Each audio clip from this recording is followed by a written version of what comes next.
Hi, my name's Shaun O'Leary and I'd like to talk to you about some of the seminars I'll be running in the UK.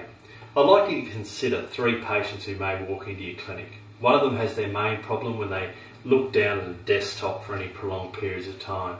The other one is their main problem when they're looking up at the ceiling, and the other one has their main problem when they're lifting repetitively heavy boxes. All 3 of these activities represent very different physical demands on the cervical spine and very different demands on the cervical muscle system. Are you really going to rehabilitate them exactly the same? Also, patients are busy. They don't want to spend all day doing multiple exercises for every muscle of the neck, trying to improve every impairment.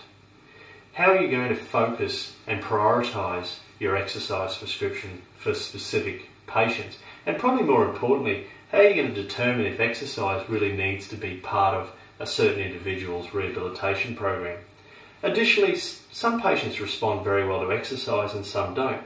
What are some of the important factors to consider to determine if a patient is going to in fact respond to exercise?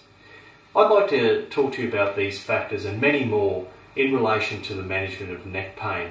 In particular, I'd like to really address and look at some patients' key aggravating activities with regards to their neck pain and how we might incorporate functional and formal exercise to rehabilitate this.